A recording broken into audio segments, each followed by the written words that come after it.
Actually, today we had this trip to just familiarize some of you about how a water treatment plant works and what it means to have a reservoir of treated water as well as a dam that is full of water, and also the intake facilities that are available as far as this area is concerned. And this is the same to the other 33 treatment plants that we have in the state of Selangor. Just to say that we have discussed in detail as to what is our next line of action, and the state has put in place 4 different teams who are ready and to take over the running of Shabas in the state of Selangor, as we strongly feel that they have failed in their concessionary agreement. They have also failed the people of Selangor by suddenly coming up and giving certain information that in the first place should not have been made public to the press by Shabas. It is the prerogative and of the state government through the state secretary, who is actually the chairperson of any disaster announcement in the state.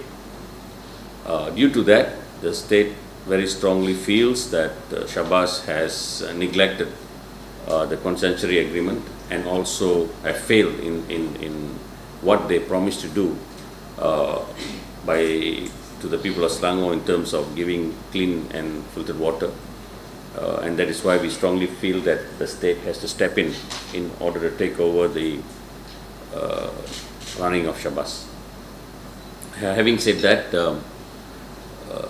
today I was told that the cabinet committee is going to meet, which is chaired by the Deputy Prime Minister Muhyiddin, and the members of the committee being Wabino Omar, Idris Jala,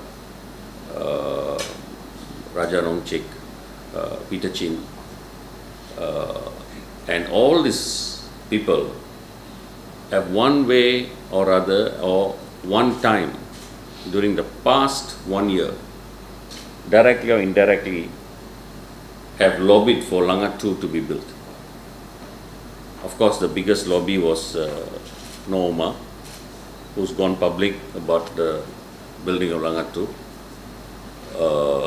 Peter Chin, sorry to say that being the minister in charge of water, doesn't seem to be able to solve this problem, and it's been taken away from him and put into the cabinet committee, and that shows lack of manageable skills on his part as a minister, even though he's got powers within the ministerial portfolio in order to do it.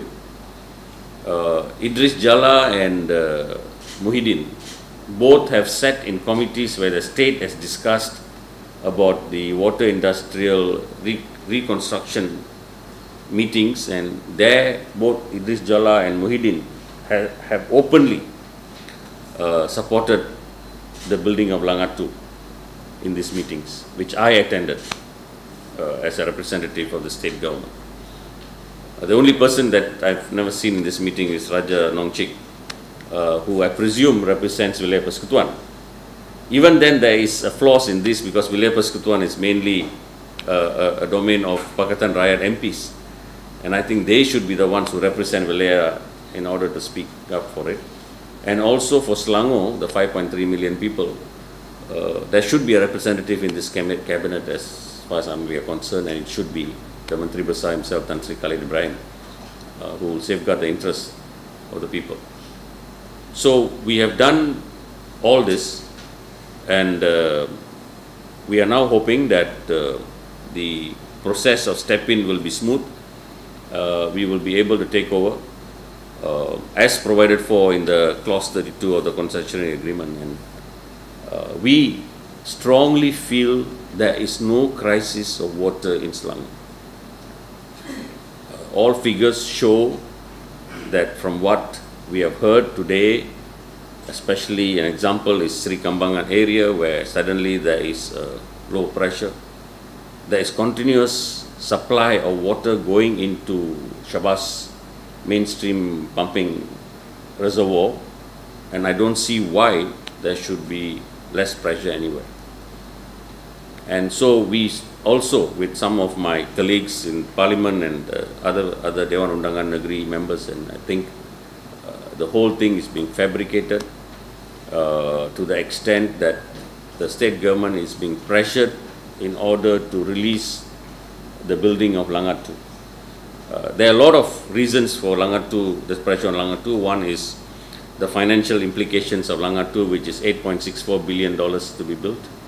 The loans have come from JICA, Japanese International Cooperation Agency, and they have to fulfill the terms of this Langat 2 being built. Number 3, the tunnel is rushing through from Pahang to Ululangat. About 46% of the tunnel is ready. That itself is another big question as to why we need raw water from Pahang. As you all know, there is no disputed fixed facts and figures as we are concerned that all the 7 dams in Selangor are full and water has not been released for the past 1 year, 1.5 years from any of the dams. And that itself is a ample of raw water supply that Selangor has. And now with this extra cost of bringing water from Pahang, we will have to pay a bill of 60 million per year just for the raw water bill from Pahang to Ululangat. And this is, I think, going to turn into a white elephant over a longer period of time.